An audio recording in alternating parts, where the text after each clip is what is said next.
अस्सलाम वालेकुम, welcome to मान राय एकेडमी। आज आपको 3 टेक्निक्स बता रहा हूँ जिनकी मदद से आप अपनी हैंड राइटिंग जो है वो तकरीबन 50% तक इम्प्रूव कर सकते हैं। बेसिकली ये 3 टेक्निक्स नहीं है, ये 3 मिस्टेक्स है जो हर स्टूडेंट कर रहा है। मैंने जितने भी स्टूडेंट से मिला हूँ वो ये 3 जो गलतियां हैं वो लाजमी कर रहे होते हैं। तो इन मिस्टेक्स को मैंने 3 टेक्निक्स का नाम दे दिया है। तो आप उन 3 टेक्निक्स को समझ लें और इनको आप अप्लाई करें। मुझे उम्मीद है, बल्कि मुझे यकीन है कि आप 50% तक अपनी हैंड राइटिंग इम्प्रूव कर लेंगे। उन 3 टेक्निक्स का नाम क्या है? एक है वर्ड स्पेसिंग, दूसरी है करैक्टर स्पेसिंग और एक जो तीसरी है वो है एंगल ऑफ राइटिंग। तो ये हम एक एक करके देखते हैं कि ये वर्ड स्पेसिंग क्या है और करैक्टर स्पेसिंग क्या है और एंगल ऑफ राइटिंग क्या है। तो इन टेक्निक्स को हम समझने के लिए हम एक सैंपल लेते हैं। यहाँ पर मेरे पास एक सैंपल है। इस सैंपल की मदद से मैं आपको जो है वो दिखाता हूँ कि ये वर्ड और करैक्टर स्पेसिंग क्या है। यहाँ पर आप देख सकते हैं कुछ लिखा हुआ है। यहाँ पर मैं अंडरलाइन कर रहा हूँ। ये मैंने एक पूरे वर्ड को जो है वो अंडरलाइन कर दिया है। यानी कि एक जो करैक्टर का जो मजमूआ है वो हमारा वर्ड कहलाता है और एक वर्ड के अंदर डिफरेंट करैक्टर्स हो सकते हैं। अब यहाँ पर देखें तो तकरीबन 1 2 3 4 5 यहाँ पर 5 करैक्टर्स मौजूद हैं, लेकिन ये 5 करैक्टर्स मिलकर एक वर्ड बना रहे हैं। तो हमने क्या करना है, हमारे पास दो जो क्वेश्चन पहले हैं, हमारी जो 2 टेक्निक्स हैं, एक वर्ड स्पेसिंग है और दूसरी करैक्टर स्पेसिंग है। हमने ये समझना है कि ये वर्ड स्पेसिंग क्या चीज़ है और करैक्टर स्पेसिंग क्या है। जब आप कंप्यूटर की जो हैंड राइटिंग देखते हैं तो उसके अंदर एक ख़ास फासला होता है। यहाँ पर आप देखें तो ये एक वर्ड है, एक कंप्लीट वर्ड है, उसके बाद दूसरे वर्ड का एक ख़ास जो है वो फासला है, इसको स्पेसिंग बोलते हैं। तो एक वर्ड का दूसरे वर्ड का जो फासला है वो हमारा स्पेसिफिक नहीं होता, या तो बहुत कम फासला होता है या फिर बहुत ज़्यादा फासला होता है। ये दोनों प्रॉब्लम्स जो हैं इनको आपने एडजस्ट करना है। एक ख़ास रेंज तक आपका फासला होना चाहिए एक लफ्ज़ से दूसरे लफ्ज़ तक। ये आपका पहली टेक्निक है जिसको हम बोलते हैं वर्ड स्पेसिंग। यानी कि आपका जो फासला है वो बराबर होना चाहिए एक लफ्ज़ से दूसरे लफ्ज़ का, और जो एक दफ़ा आपने फासला रखा है उसके बाद वही फासला आपका ओवरऑल चलना चाहिए। पूरी जो आपकी पूरी एक तहरीर है या पूरा आपका जो आप टॉपिक लिख रहे हैं तो वो उसके अंदर कंप्लीट वही आपका चलना चाहिए वो फासला। अगर वो फासला कम ज़्यादा हो रहा है तो इसका मतलब आप जो है वो गलती कर रहे हैं अपने लिखने के अंदर। उसके बाद जो हमारी दूसरी टेक्निक है वो है करैक्टर स्पेसिंग। इसी तरह एक लफ्ज़ का दूसरे लफ्ज़ के साथ फासले के साथ हम करैक्टर स्पेसिंग में भी इशूज़ हैं हमारे। हम कुछ लोग जो है उसको बहुत ज़्यादा जो है वो नैरो करके लिख देते हैं, कुछ लोग जो है उसको बहुत ज़्यादा एक्सपेंड करके लिख देते हैं। यानी कि करैक्टर का इतना फासला दे देते हैं जितना कि एक वर्ड के दरमियान फासला होना चाहिए।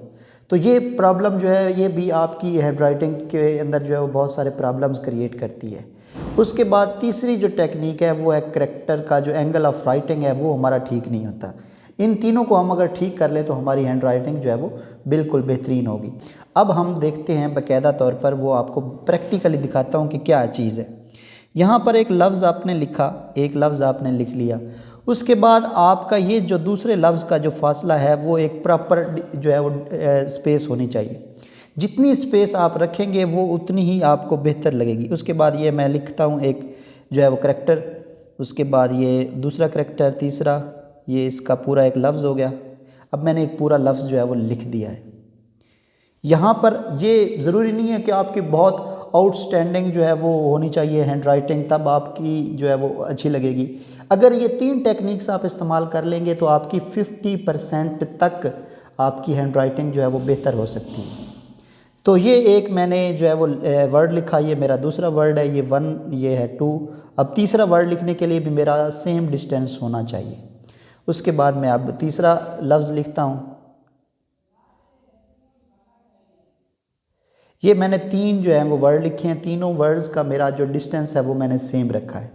अब इसी तरह अगर हम एक करेक्ट वर्ड, पूरा एक वर्ड जो है उसकी स्पेसिंग देखते हैं। ये मैंने लिखा एक वर्ड, दूसरा मैं यहाँ लिख रहा हूँ, यहाँ लिख रहा हूँ, यहाँ लिख रहा हूँ।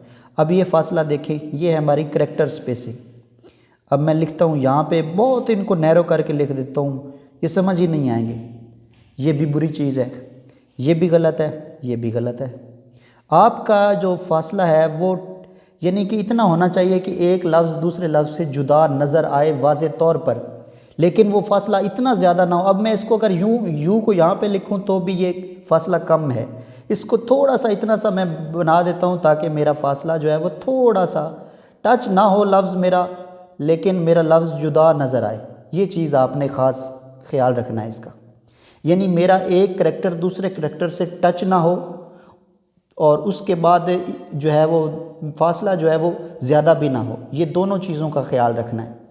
ये हमारी करैक्टर स्पेसिंग अगर हम ठीक कर लेंगे तो हमारी जो है वो काफ़ी बेहतर आ जाएगी। इसी तरह करैक्टर स्पेसिंग के साथ आप अपनी जो है वो यूज़ कर लें अपनी से वर्ड की स्पेसिंग, ये ठीक हो जाएगी। तीसरी जो मेन चीज़ है वो हमारे पास एंगल ऑफ राइटिंग है।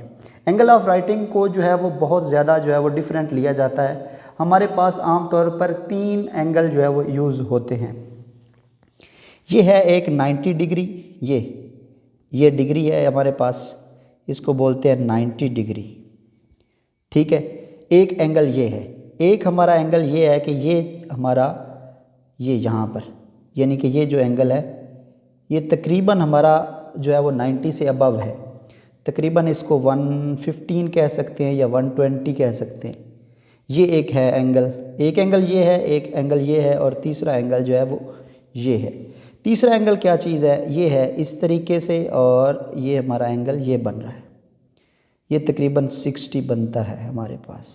ये मैं गैस लगा रहा हूँ, मैं 90 को तो क्लियर कर सकता हूँ, ये फिर गैस लगा रहा हूँ, ये तकरीबन इतना ही बनता है। यानी ये 60 डिग्री हम बना रहे हैं या 120 बना रहे हैं या 90 डिग्री बना रहे हैं।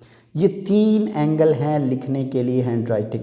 हमारे पास मैंने अक्सर स्टूडेंट्स को देखा है वो इन तीनों एंगल्स को मिक्स कर रहे होते हैं। सबसे मेन इशू जो है वो ये है कि स्टूडेंट इन तीनों एंगल्स को मिक्स कर रहे होते हैं। हमने ये काम नहीं करना, ये तीनों एंगल्स जो हैं इनको मिक्स नहीं करना। ये अब आप समझ रहे होंगे कि ये एंगल क्या चीज़ है, मैं आपको बताता हूँ। एक लफ्ज़ मैंने लिखा है, ये ए लिखा है, इसी तरह मैंने ये लिखा है। अब ये सारे लफ्ज़ मैंने लिखे हैं ये 60 डिग्री पे, ये 60 डिग्री है। उसके बाद मैं अब लिखता हूँ ये 150 की डिग्री पे, ये 150 डिग्री है। यानी सारे लफ्ज़ मैं इस तरीके से लिख रहा हूँ, ये इसको 120 डिग्री कहते हैं। एक होता है 90 डिग्री, इसके ऊपर जो है वो बहुत कम लोग जो है वो ध्यान देते हैं। यानी हर लफ्ज़ आपका बिल्कुल सीधा होना चाहिए, बिल्कुल सीधा, कोई भी लफ्ज़ 90 डिग्री से इधर उधर ना जाए। आप क्या करते हैं, आप इन तीनों चीज़ों को मिक्स कर देते हैं। जब आप इन तीनों चीज़ों को मिक्स करते हैं तो आपका जो सवाल है, जो आपकी हैंड राइटिंग है, उसके अंदर बहुत ज़्यादा डिफरेंस आ जाता है, उसके अंदर बहुत ज़्यादा प्रॉब्लम्स आ जाती हैं। तो आपने ये तीनों एंगल्स जो हैं इनको मिक्स नहीं करना। सबसे पहले आप सीखें 90 डिग्री के ऊपर लिखना। जब आप 90 डिग्री पर एक्सपर्ट बन जाएं, बहुत ज़्यादा एक्सपर्ट बन जाएं, उसके बाद आप सीख सकते हैं कि बाज़ दफ़ा आप 60 डिग्री कहीं कहीं पर आपको लिखने का शौक़ हो तो आप लिख सकते हैं। लेकिन जब आप 60 डिग्री लिखने लगें तो फिर 60 डिग्री ही लिखें। ये जो 120 डिग्री है या 130 है, ये कोई एंगल ही नहीं है, ये हैंड राइटिंग में आता ही नहीं है, लेकिन हम लिख रहे होते हैं इसको। ये बहुत बुरा जो एंगल है, इसके अंदर आपने बिल्कुल भी नहीं लिखना। 60 डिग्री के ऊपर आप लिखें तो फिर सिर्फ 60 पे लिखें, लेकिन वो बाद की बात है। फ़िलहाल आप 90 डिग्री के ऊपर अपने आप को जो है वो फोकस करें और हर लफ्ज़ को बिल्कुल सीधा लिखने की कोशिश करें।